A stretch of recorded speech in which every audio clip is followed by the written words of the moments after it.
तो gangster mafia Atiq आज उस खौफ से गुजर रहा है जिसके बारे में उसने कभी सोचा भी नहीं होगा। खौफ योगी की पुलिस का है। अतीक को अहमदाबाद की साबरमती जेल से प्रयागराज लाया जा रहा है, जहां न्यूज नेशन की टीम लगातार आपको पल पल की अपडेट दे रही है। देखिए ये रिपोर्ट।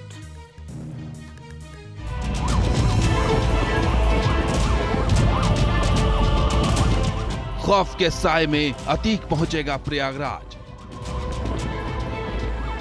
माफिया को सताया पुलिस की गोली का डर। वैन में बैठे अतीक की फूली सांसें। डर के मारे माफिया के छूट रहे पसीने। यूपी एसटीएफ की सुरक्षा घेरे में प्रयागराज पहुंच रहा माफिया अतीक अहमद होश खो बैठा है। उसने सपने में भी नहीं सोचा होगा कि जहां लोग उसके नाम से डरते थे, आज वो खुद पुलिस के नाम से कांप रहा है। उमेश पाल मर्डर केस के आरोपी माफिया अतीक अहमद को यूपी पुलिस अहमदाबाद की साबरमती जेल से प्रयागराज ला रही है। अतीक को प्रयागराज के एमपी एमएलए स्पेशल कोर्ट में 28 मार्च को पेश किया जाना है। प्रयागराज लाने के दौरान अतीक एसटीएफ की वैन में करीब 1300 किलोमीटर का सफर तय करेगा। सफर 22 से 24 घंटे का है, जिसके लिए यूपी एसटीएफ की टीम रविवार शाम 5:44 पर उसे साबरमती जेल से लेकर रवाना हुई और कड़ी सुरक्षा के साथ उसे वैन में बिठाकर प्रयागराज लाया जा रहा है। जेल के बाहर आए अतीक के चेहरे पर पुलिस का खौफ साफ देखा गया। यूपी पुलिस के काफिले की दोनों वैन 30 हथियारबंद जवानों से भरी है। पुलिस ने पहले अतीक को लाने का रूट सार्वजनिक नहीं किया, लेकिन बाद में जब पुलिस की गाड़ियां हिम्मतनगर शामला जी के रास्ते राजस्थान के लिए निकली तो रूट के बारे में जानकारी मिली।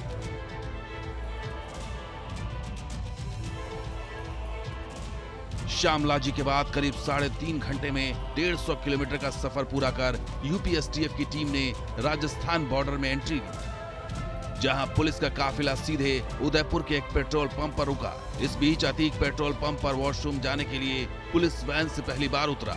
इस दौरान अतीक को बिना हथकड़ी के देखा गया। न्यूज नेशन की टीम पुलिस के काफिले के पीछे पीछे रही। तस्वीर आपको दिखाना चाहूंगा कि जो आपको यूपी पुलिस की जो हाई सिक्योरिटी वाली जो वज्र वैन जो आपको तस्वीरों में दिखाई दे रही है, उसी में अतीक अहमद मौजूद है और अभी तक 5.5 घंटे तक की जर्नी में शांतिपूर्ण तरीके से यूपी पुलिस जो है वो लगातार यूपी की ओर आगे बढ़ रही है और यहाँ से चित्तौड़गढ़ से होते हुए जो यूपी की पुलिस है वो एमपी बॉर्डर में पहुंचेगी और एमपी से उसको यूपी ले जाया जाएगा। ये तस्वीरें आप देख सकते हैं कि यूपी पुलिस की जो बोलेरो गाड़ी आगे है उसके साथ राजस्थान पुलिस भी अतीक अहमद के काफिलों को एस्कॉर्ट कर रही है और यूपी पुलिस की जो 2 वज्र वैन है जिसमें यूपी पुलिस के 45 जो जवान है वो मौजूद है। उनके पास हथियार और बुलेट प्रूफ जैकेट से लैस जो यूपी पुलिस के जवान है मौजूद है। उदयपुर में भी बाईपास के पास पेट्रोल पंप पर काफिला फिर रुका, लेकिन करीब 15 मिनट रुकने के बाद रवाना हो गया। न्यूज नेशन की टीम लगातार अतीक अहमद के काफिले के साथ मौजूद है और पल पल की जो खबर है वो अपने दर्शकों तक पहुंचा रही है। मैं तस्वीरें आपको दिखाना चाहूँगा कि इसी सड़क से अतीक अहमद का जो काफिला है वो आ रहा है और तकरीबन 4 घंटे और 20 मिनट का जो सफ़र हुआ है उसमें अभी एक बार भी अतीक अहमद गाड़ी से नीचे उतरा है। उसको वॉशरूम जाना था, इसके लिए पेट्रोल पंप पर जो यूपी पुलिस की गाड़ी थी वो रुकी थी। इसके बाद पुलिस का काफिला रात करीब 12:15 बजे चित्तौड़गढ़ पहुंचा। अहमदाबाद से चित्तौड़गढ़ की दूरी करीब 400 किलोमीटर है, जिसमें काफिले को 3 बार रास्ते में रोका गया।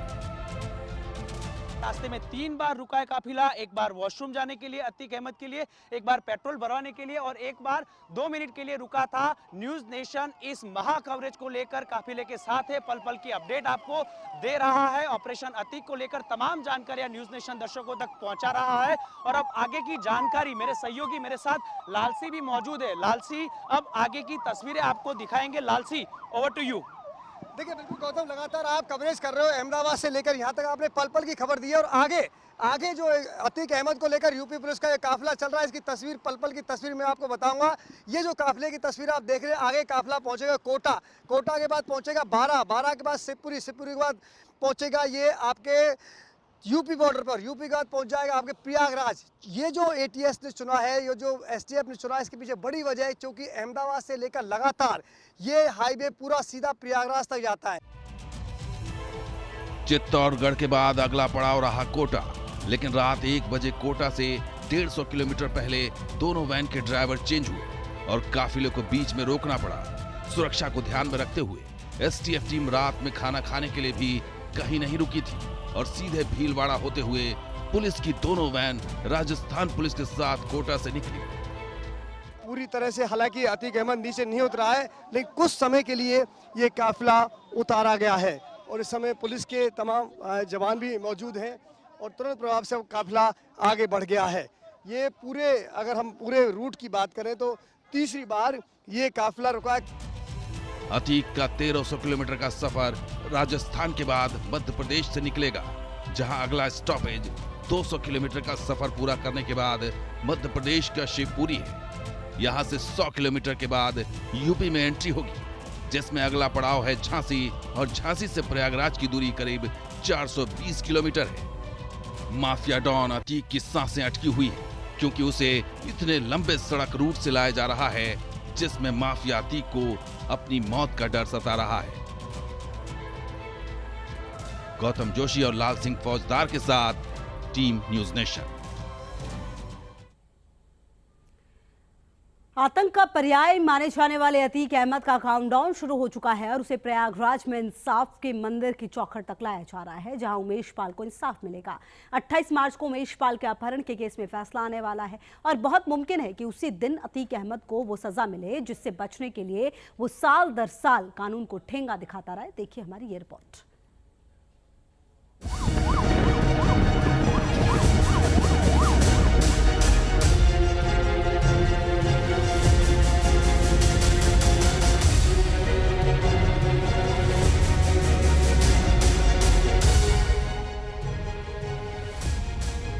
नहीं पलटेगी अतीक की गाड़ी,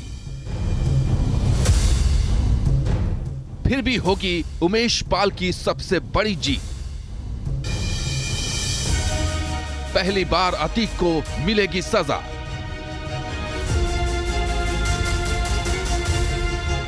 उमेश पाल को मिलेगा इंसाफ।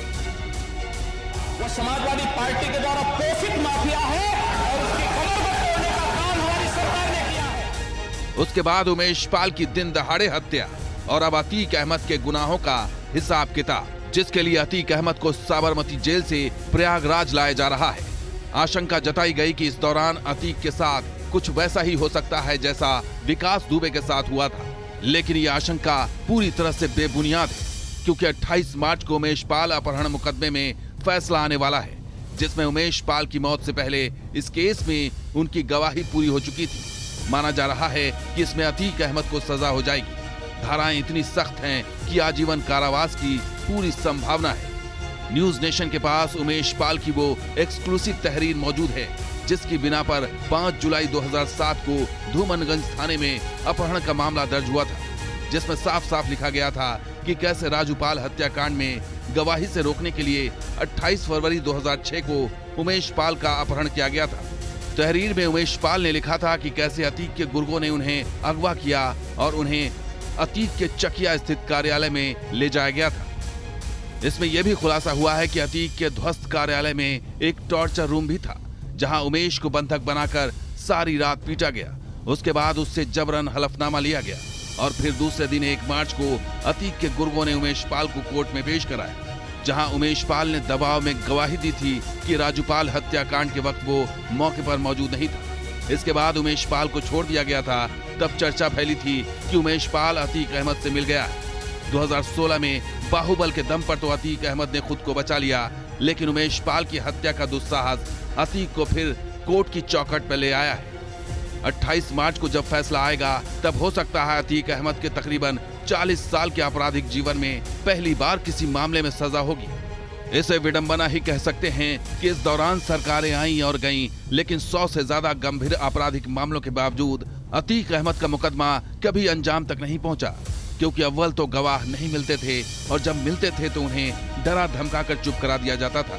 सुनवाई टलती थी, तारीख पर तारीख मिलती थी, लेकिन लंबे आपराधिक जीवन में अतीक अहमद पर कोई भी अपराध सिद्ध नहीं हो पाया था। ऐसे में कानूनी प्रक्रिया का पालन करते हुए अगर अतीक अहमद पर दोष साबित हो जाता है तो ये न सिर्फ माफिया अतीक के आपराधिक साम्राज्य के अंत की शुरुआत होगी, बल्कि इंसाफ की सबसे बड़ी जीत भी होगी। यही वजह है कि अतीक अहमद को पूरी हिफाजत के साथ प्रयागराज लाया जा रहा है। 28 मार्च को अदालत में पेश कराने की तैयारी की जा रही है, ताकि उसे कानूनी तरीके से दोषी ठहराकर उमेश पाल की हत्या और उनके साथ शहीद हुए 2 पुलिसकर्मियों को पूरा इंसाफ दिलाया जा सके। प्रयागराज से मानवेंद्र प्रताप सिंह के साथ टीम न्यूज़ नेशन। बढ़ते आगे और बड़े